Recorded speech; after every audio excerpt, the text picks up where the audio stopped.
So looking at our SBW, going over protein synthesis, a couple things that we have to remember is that we have DNA.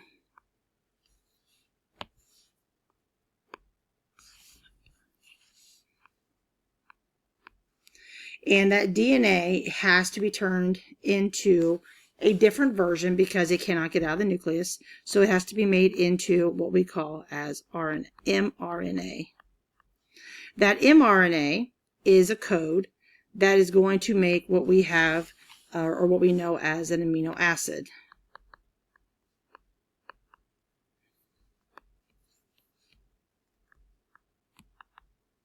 And then that amino acid is then going to become this thing that we refer to as a protein. Okay, so this is the process that we're going to look at. Now, as we're looking at this whole entire process, I do want to make sure that you understand that we have a couple other pieces to look at. So we have this thing that's called a codon chart. So basically a codon chart is how we figure out what we have. So we have this DNA code. That DNA code becomes messenger RNA, and then it'll become an amino acid. Well, how do we know that? So this is the complementary to a GGT code. This is complementary to an ATC. How do I know that? Because in DNA, an A is paired with T, a C is paired with G, but when we go into A or RNA, the A goes to a U. So wherever I see a U, I know that it pairs back with an A. Okay, so on and so forth. So this code gets made into a different code, and then we have to figure out what the amino acid is. Well, in order to do that, we look at this chart. So this chart, I'll make it a little bit bigger. There we go. If I have a C, I go to this big C right here. We always start, if you look at it, the first letter comes in the very middle. So this in here is that first letter. And then we move outwards.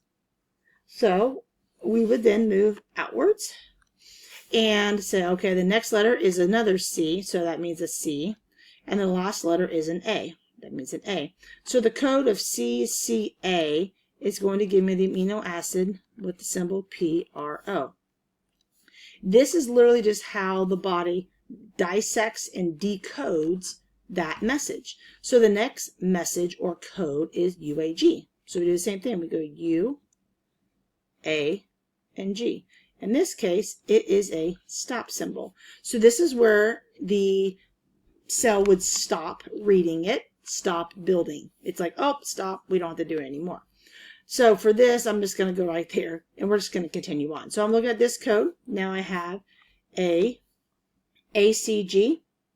So I would be an A, a C, and a G. That gives me the code or the amino acid of THR. And we just keep going on down, GUA. So I have a G, a U, and an A. Gives me the symbol VAL. So we keep going until we get to another stop. So you're like, Miss Hughes, what does it have to do with anything? Well, when we're looking at DNA, remember this. DNA carries a very specific set of instructions.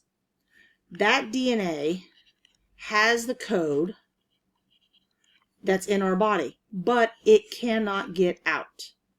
So what it does, it has to get that code out, and the only way to do that is through protein synthesis, and this is that process. Because these proteins are essential for every single thing of our life. Okay, that's why they are extremely important. So what happens is it has to unzip the DNA. So it goes from having this side attached to this side, because remember, it is a double helix. It has to literally unzip the middle. So where you have two pieces that are exposed. So what it does is it only exposes one piece. And then that piece is able to be moved out. So it brings it out. So that DNA code has to be broken up. So this is how it does it. So the DNA is opened up. Then you have this thing called RNA polymerase comes in and basically reads it. It's this big giant globby thing. It says, okay, I've unzipped the DNA. Here is my half a strand of DNA of the A, T, C, G, C, A, T, C, whatever. That's my DNA. It has to then be read. So what it does is it reads it, and then it builds messenger RNA. So it goes through and it reads it and it says, okay, well, you have an A, That matches with the U in my language. A T matches with an A, matches with a G, C, G, U, A, and G.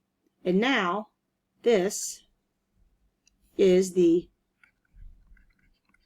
RNA in the form of messenger RNA. So it literally goes in and it makes its own thing. It goes and creates a new language, a new code. That code is able to leave the nucleus. And that's what we need. We need it to leave the nucleus.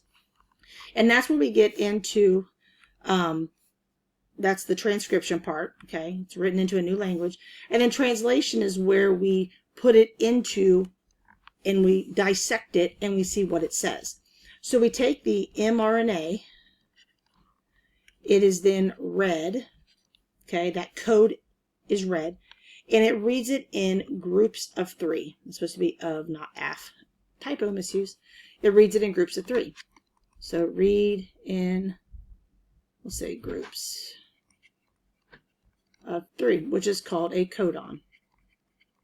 Okay, and once it reads that, we have this thing called tRNA, which is basically like a walkie-talkie person, whatever, and it looks at what the code has and it brings in the correct matching pair. So it's like, oh, you have the code UAC. Oh, guess what?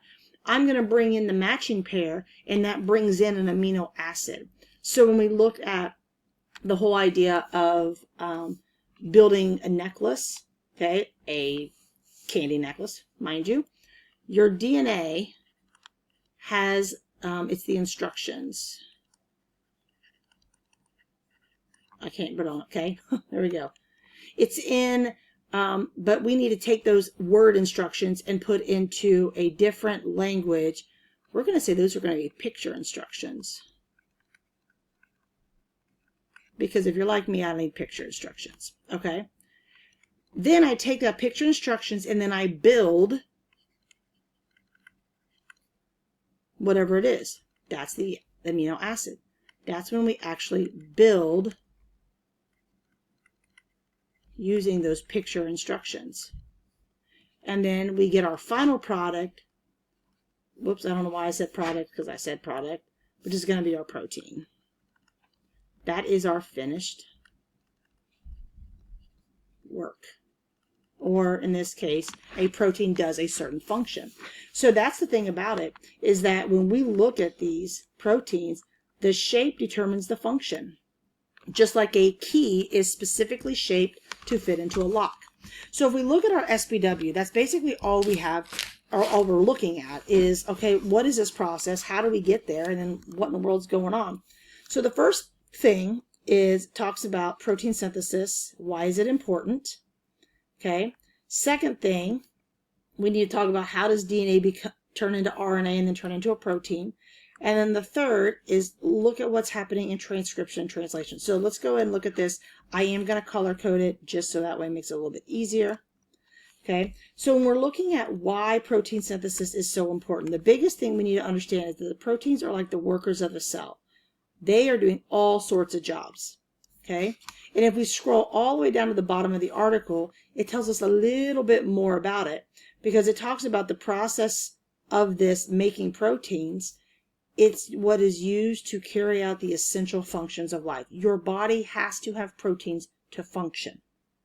Okay? They are literally the workers that tell your body what to do. Now, if we look at how DNA becomes RNA and how RNA becomes proteins, that's through this process of transcription and translation.